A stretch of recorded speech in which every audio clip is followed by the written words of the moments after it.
Hello and welcome back. In today's video, I'm overclocking the AMD Ryzen 9 7900X all the way up to 5.9 GHz using the ASUS ROG Crosshair X670E Extreme motherboard and Eclk Quantum custom loop water cooling. There's a lot to learn about AMD Ryzen 7000 overclocking, and I'll even be able to show you 6 GHz at the end of this video.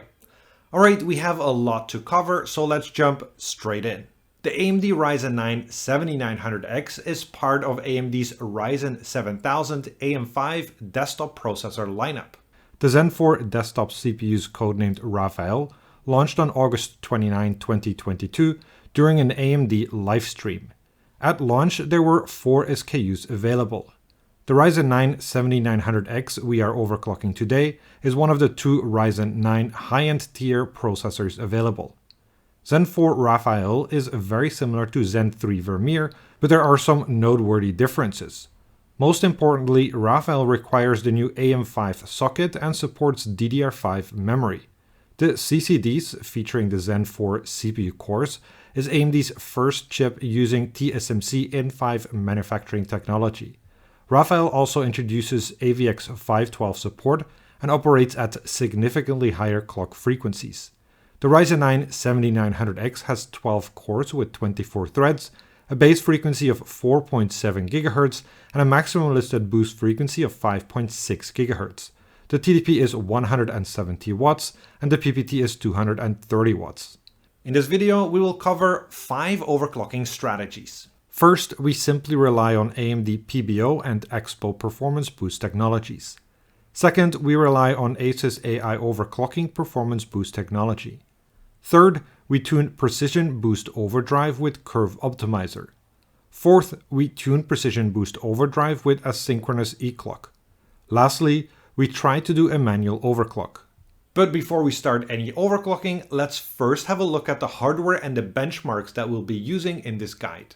Along with the AMD Ryzen 9 7900X processor and ASUS ROG Crosshair X670E Extreme motherboard, in this guide we will be using a pair of G.Skill Trident Z5 Neo DDR5 6400 memory sticks, an ASUS ROG Strix RTX 2080 Ti graphics card, a 512GB M.2 NVMe SSD, a Seasonic Prime 850W platinum power supply, the Elmore Labs Easy Fan controller, the Elmore Labs EVC2SX, the Eclk Quantum Velocity² AM5 prototype water block, and Eclk Quantum water cooling.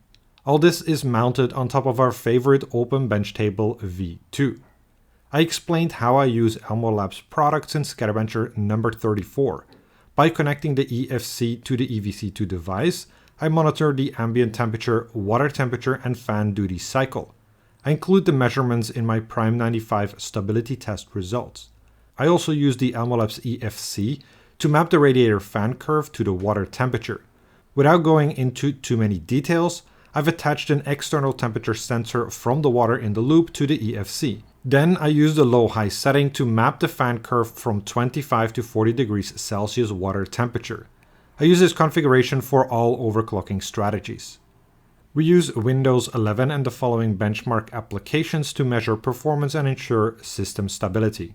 Before we start any overclocking, we must check the performance at default settings. Please note that this motherboard will enable precision boost overdrive by default. So in order for us to check the performance at default settings, we first have to go into the BIOS and go to the Extreme Tweaker menu. Enter the Precision Boost Overdrive submenu.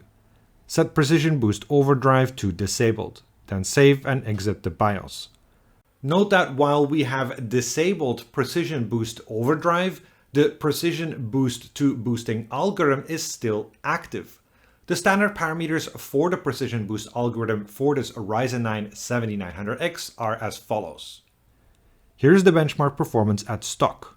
Here are the 3DMark CPU profile scores at stock. When running Prime 95 small FFTs with AVX512 enabled, the average CPU effective clock is 4883 MHz with 1.148 volts. The average CPU temperature is 95.3 degrees Celsius. The ambient and water temperature is 25.3 and 35.0 degrees Celsius, and the average CPU package power is 194.2 watts. When running Prime 95 small FFTs with AVX disabled, the average CPU effective clock is 5022 MHz with 1.208 volts. The average CPU temperature is 95.3 degrees Celsius.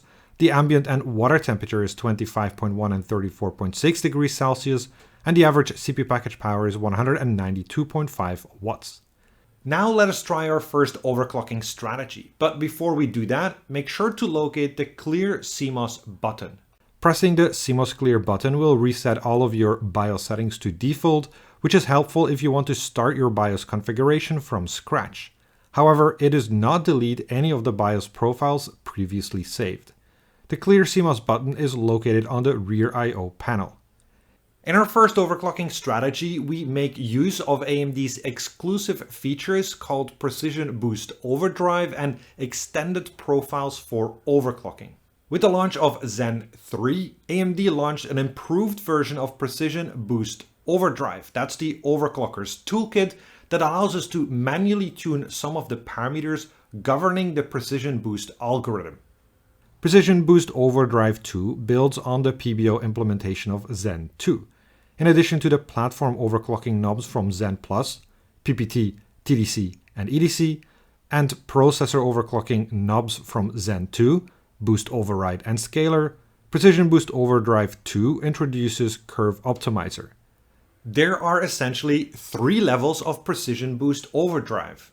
AMD's stock values, which can be set by disabling PBO, the motherboard vendor values, which are programmed into the BIOS to match the motherboard VRM specification and can be set by enabling PBO, and custom values, which can be programmed by the end user. I explored the ins and outs of Precision Boost Overdrive 2 tuning in my AMD Raphael overclocking video. If you want to learn more about the impact of each of these settings, I suggest you check out that video. In this overclocking strategy, we are only enabling Precision Boost Overdrive, whereas in other overclocking strategies, we'll also do some manual tuning of the PBO parameters. We rely on the motherboard pre-programmed PBO parameters by enabling Precision Boost Overdrive. We find that the following values have changed. For previous Ryzen CPUs, increasing the platform boost parameters substantially impacted performance, especially for the higher core count CPUs. For Ryzen 7000, however, AMD's default platform parameters are relatively unconstraining. During a Prime 95 non-AVX workload, we see maximum values for PPT, TDC, and EDC being 200 watts, 148 amps, and 151 amps respectively. That's well below the limits. So ultimately, we don't expect that much performance improvement. EXPO stands for AMD Extended Profiles for Overclocking, and it is, simply put, an AMD technology that allows memory vendors such as G.Skill to program higher performance settings onto the memory sticks. Because it is an AMD technology, you can then use these higher performance settings by enabling just a single BIOS option in your BIOS, so it saves you from a lot of manual configuration. While our memory kit is rated at DDR5 6400, I had to run it at DDR5 6000 for stability reasons, as my system wasn't stable at higher frequencies. I'm using an early CPU, early motherboard, and early BIOS combination, so memory overclocking will likely improve in the near future. In the meantime, to increase your chance at a successful memory overclock, I recommend you to disable a memory controller setting called Memory Context Restore. Memory Context Restore essentially enables or disables forced DRAM retraining at every boot. Training is a process that aims to optimize the signal integrity between the CPU memory controller and DRAM memory chips. Better signal integrity means better stability at higher frequencies. Memory training can be a lengthy process. So to improve a system's boot up speed, BIOS routines typically skip some parts or even the entire process. I find that disabling this option and thus forcing DRAM training at every boot significantly helps when trying to get high memory frequencies more stable. However, the downside is that the boot up process is a little bit longer. Upon entering the BIOS, go to the Extreme Tweaker menu. Set AI Overclock Tuner to EXPO 2. Set memory frequency to DDR5 6000 MHz. Enter the DRAM timing control submenu. Set memory context restored to disabled. Leave the DRAM timing control submenu. Enter the Precision Boost Overdrive submenu. Set Precision Boost Overdrive to enabled, then save and exit the BIOS. We reran the benchmarks and checked the performance increase compared to the default operation. As expected, enabling Precision Boost Overdrive does little to improve the system's performance. After all, the CPU is primarily limited by operating temperature, not by any of the platform power parameters. Thanks to enabling EXPO, we do see a performance improvement of 6.55% in Geekbench 5 Multi.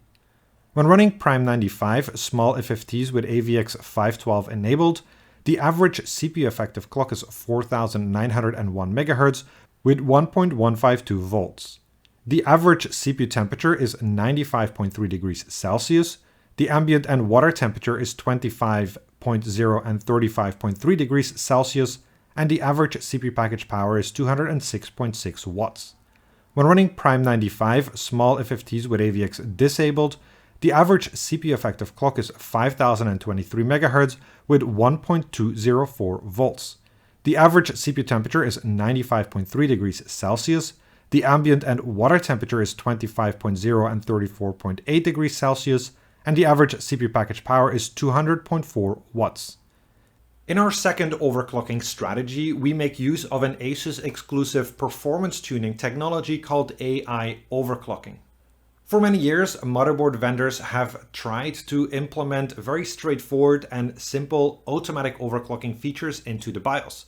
But more often than not, these OC profiles would be either too ambitious in terms of frequency or too generous with the operating voltage. So you'd end up with a slightly unstable or a slightly overheating system.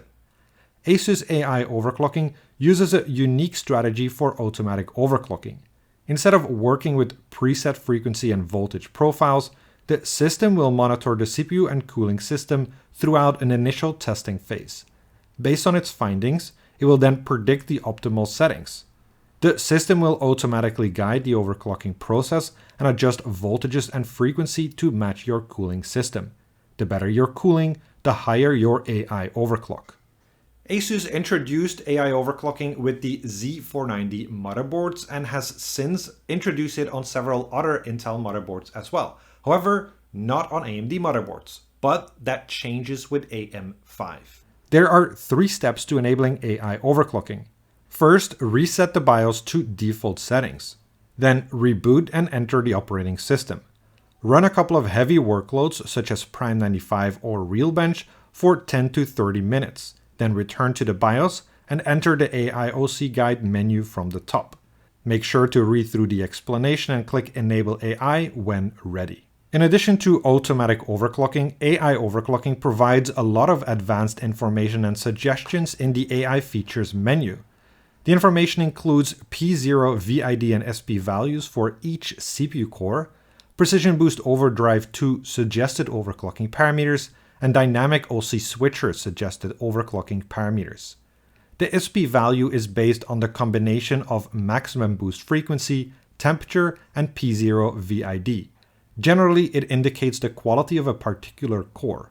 A higher SP value would indicate a better quality core with superior overclocking capabilities, though it's not an exact science. The overclocking suggestions are based on a continued evaluation of your CPU thermal solution. After enabling AI overclock, the following settings have changed.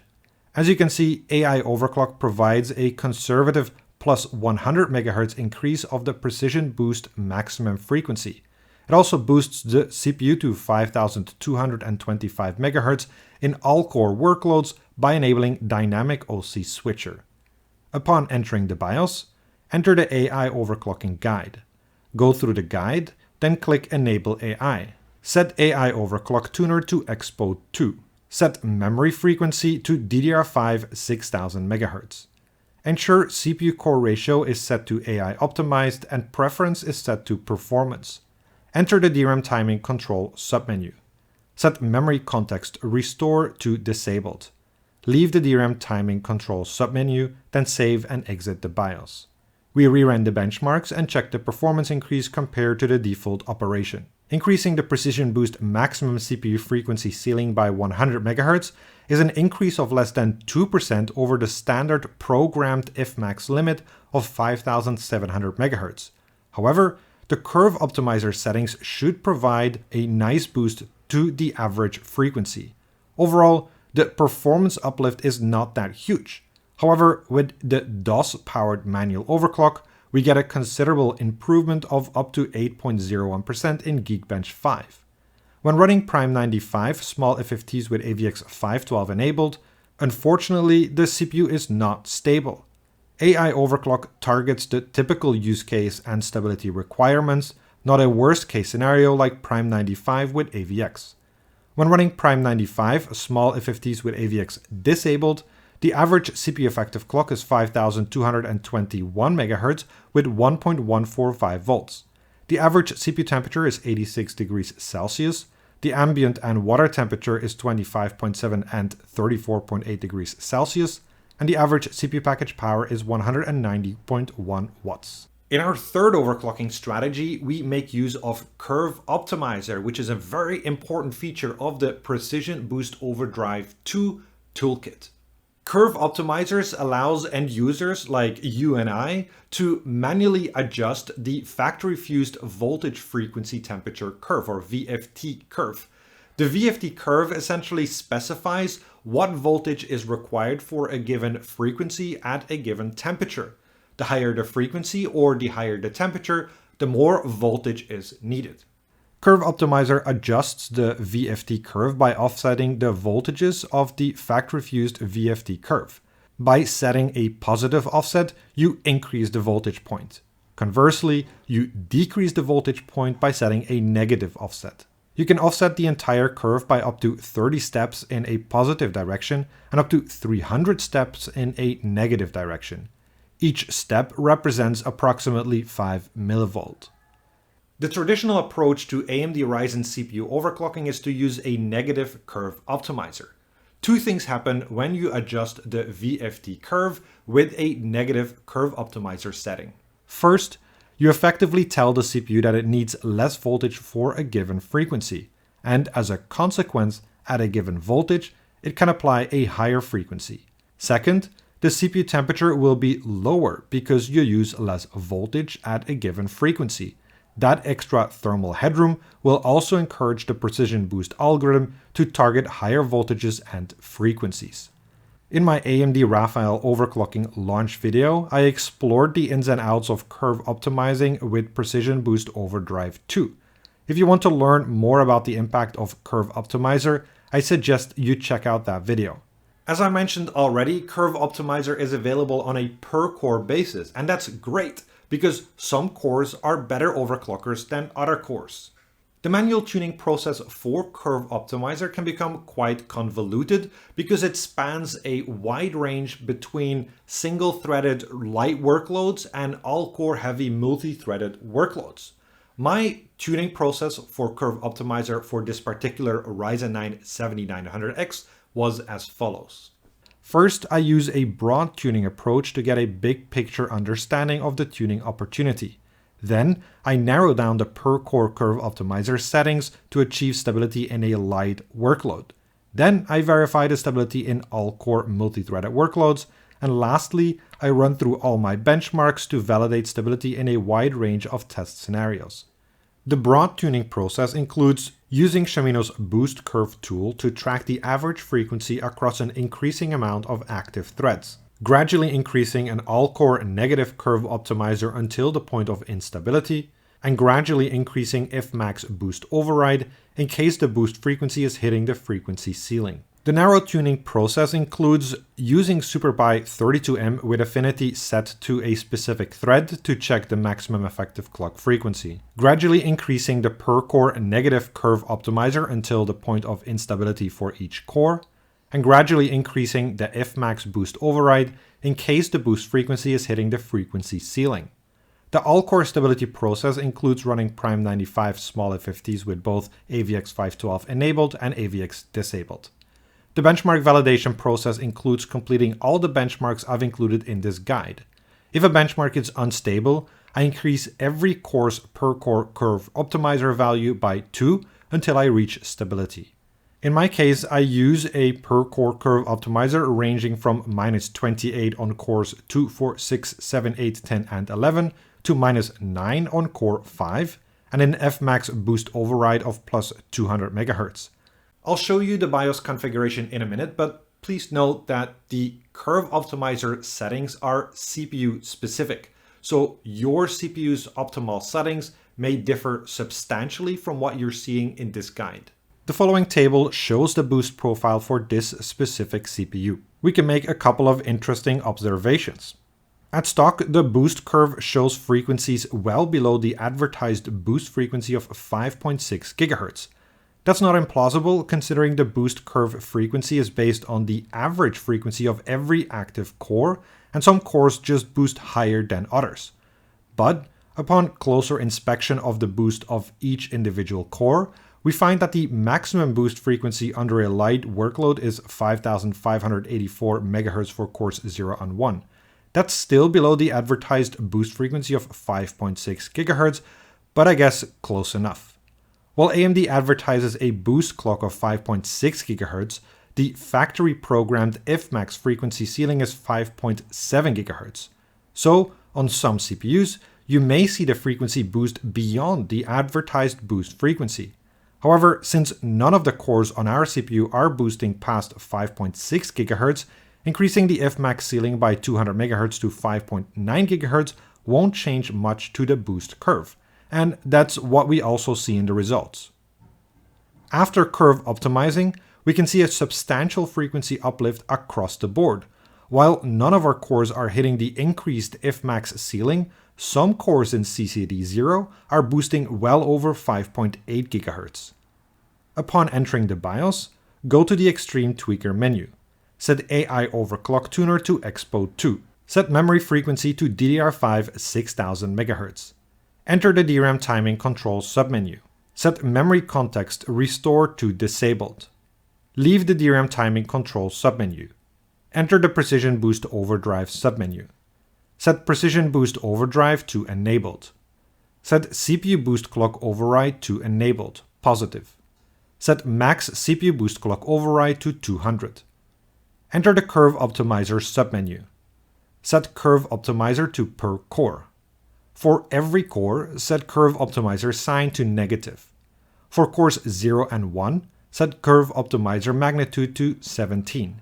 For cores 2, 4, 6, 7, 8, 10, and 11, set Curve Optimizer magnitude to 28.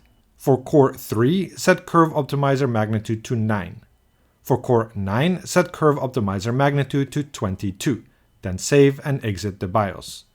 We rerun the benchmarks and check the performance increase compared to the default operation.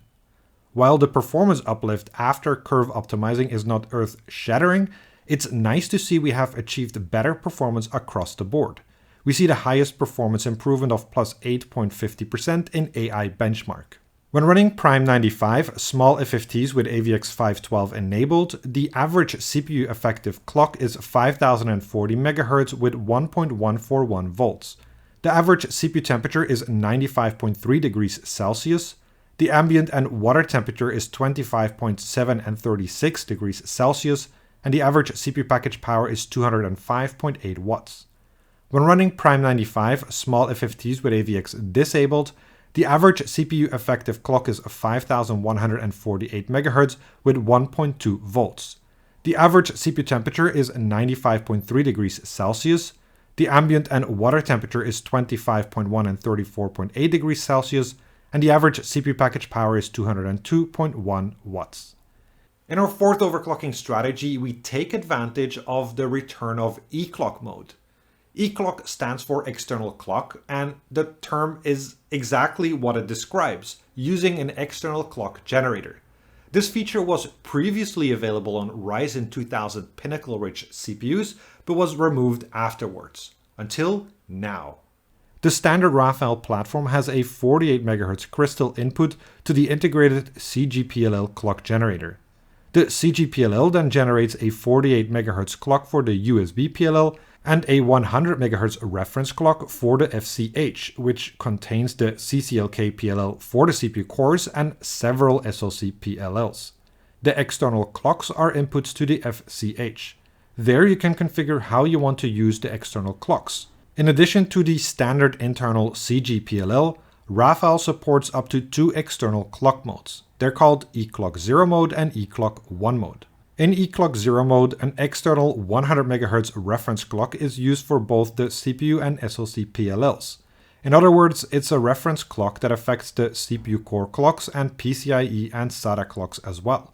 In Eclk 1 mode, there are 2 distinct external 100 MHz reference clocks.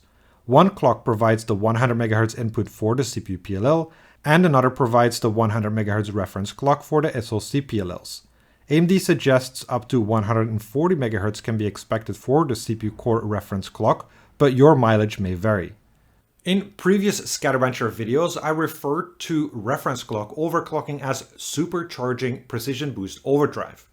Unlike previous Ryzen platforms, reference clock overclocking is very well supported on AM5. So it provides us with a viable path for overclocking. The approach that we take with Eclk is the polar opposite of what we're used to with AMD Ryzen CPUs. As I showed in the previous overclocking strategy, normally we would try to use Curve Optimizer to undervolt the CPU, which would boost it to higher frequencies. With Eclk, we still build on top of the factory fused VFD curve, but adjust the frequency by adjusting the reference clock. For example, if the precision boost has a VFT point for 5000 MHz at 1.15 volt at 50 degrees Celsius, with an Eclk of 105 MHz, the actual point will be 5250 MHz at 1.15 volt at 50 degrees Celsius. Obviously, the default voltage for this VFD point won't suffice for stable operation. So, counterintuitively, we use a positive curve optimizer to increase the voltages of the VFD point.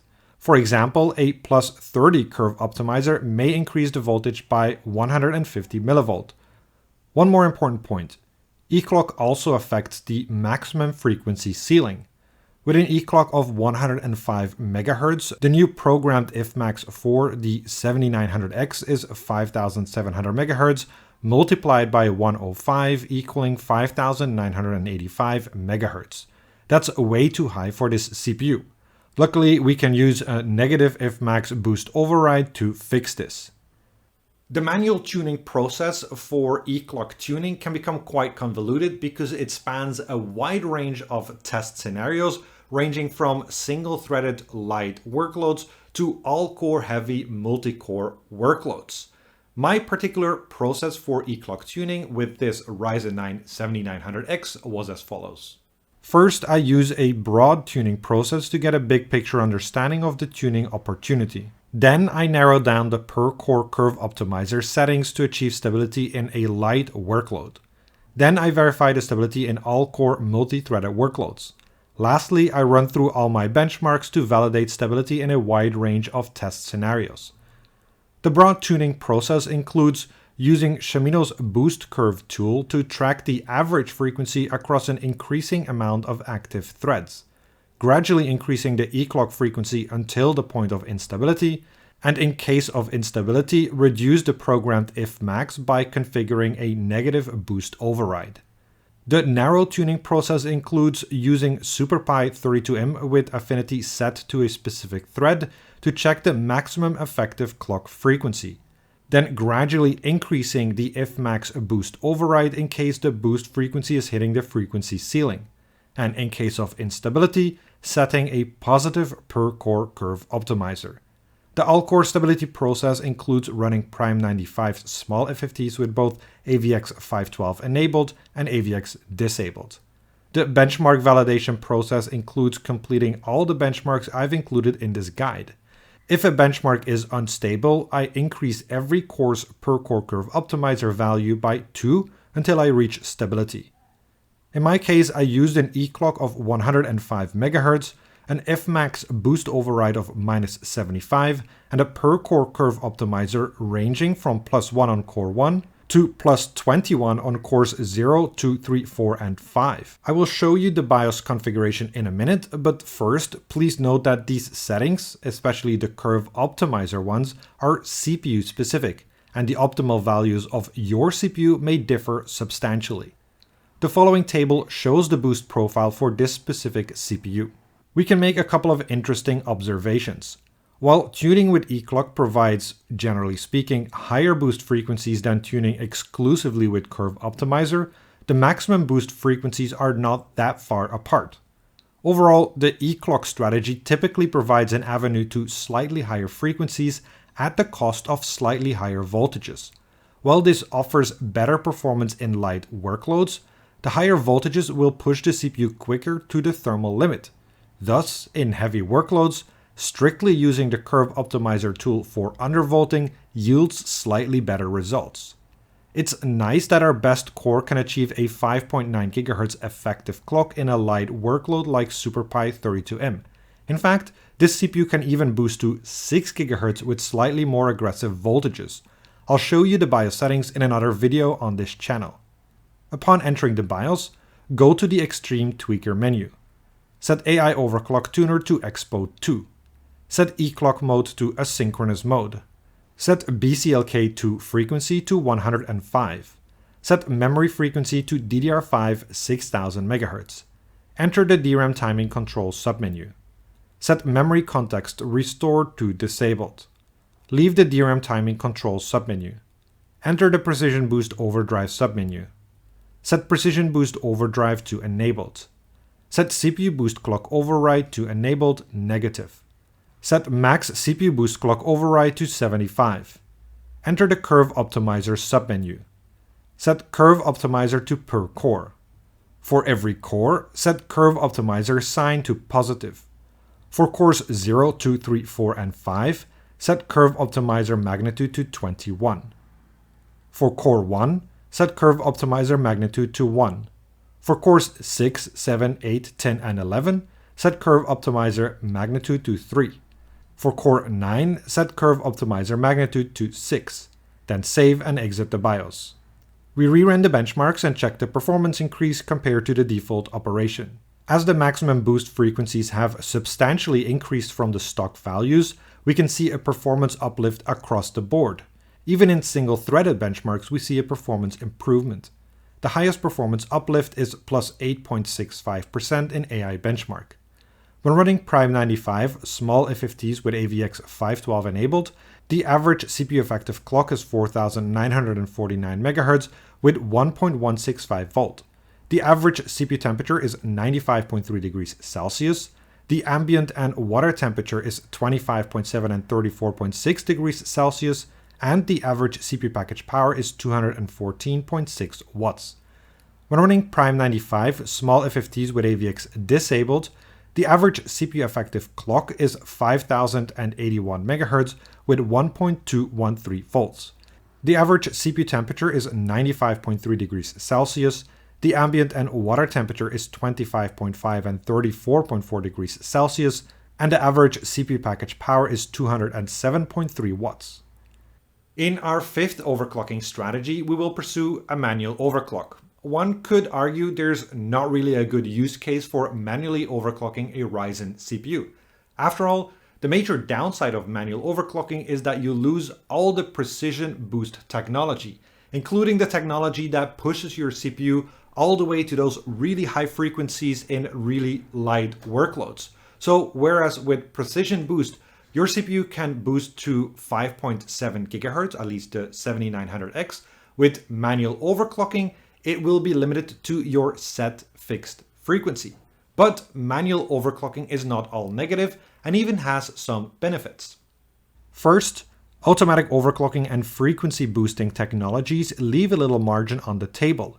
We can exploit this margin and fine-tune for application stability when manually overclocking with our specific hardware configuration. Second, on AMD Ryzen CPUs, you can set the frequency for each CCX separately. So we can exploit the fact that some CCXs may overclock better than others. This is particularly relevant for the 7900X.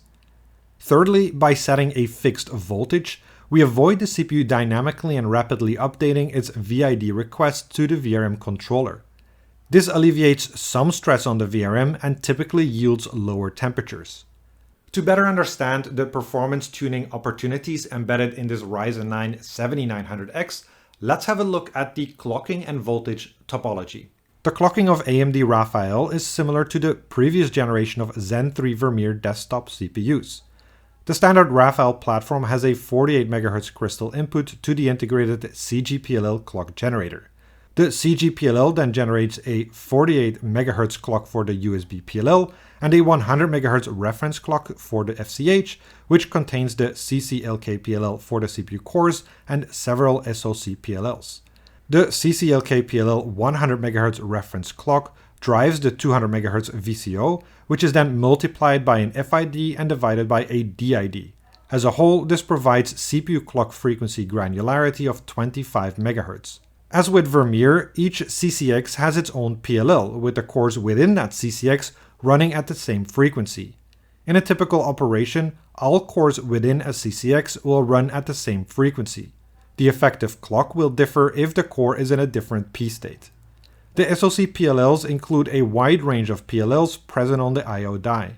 The ones most relevant for overclocking are Fclock for the data fabric, Uclock for the memory controller, Mclock for the system memory, and GFX clock for the integrated graphics. The SoC PLLs are not particularly relevant for manual CPU core overclocking. As I mentioned in overclocking strategy number 4, in addition to the internal clock generator, AMD Raphael CPUs also support up to 2 external clock generators. However, we won't be using Eclk in this overclocking strategy. From the perspective of the voltage topology, there's only a few minor changes. Like Vermeer, Raphael still relies on internal and external power supply to drive the processor voltages.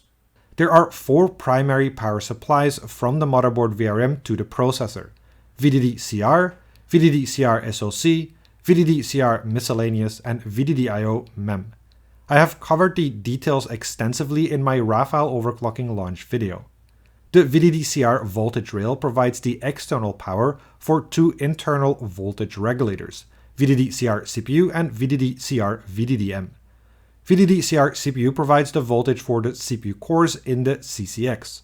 The voltage rails can work in either regular or bypass mode, but on Raphael, it is always in bypass mode. That means the voltage is always equal to the VDD-CR external voltage. VDD-CR VDD-M provides the voltage for the L2, L3 and if present 3D V-cache on a CCX. This rail cannot work in bypass mode, therefore it is internally regulated from the VDD-CR external voltage rail. The default VDD-M voltage is 0.95 volt. The VDD-CR voltage rail can be directly controlled via the SVI3 interface. VDD-CR VDD-M cannot be controlled by the end user. Choosing the appropriate manual voltage is always going to be a matter of finding a suitable trade-off between maximizing the overclocking potential, dealing with all of the thermal challenges that come with increased voltage, and of course, CPU lifespan. It's with that last thought that we can kick off our manual overclocking process. The main limiting factor for our manual overclock will be the cooling solution. And that's because power consumption scales exponentially with operating voltage, and operating temperature scales somewhat linearly with power consumption. The maximum voltage will be determined by our stress test tool of choice. In this case, I pick as a stress test tool for Prime 95 small FFTs with AVX disabled. The next step is to set a fixed CPU ratio and check the maximum temperature when running our workload. If there's thermal headroom left, increase the operating voltage. Once we know the maximum voltage, we can tune the CCX ratio. Simply increase the CPU ratio until the application shows instability, then back off. This approach will give you the maximum stable per CCX frequency for a given voltage.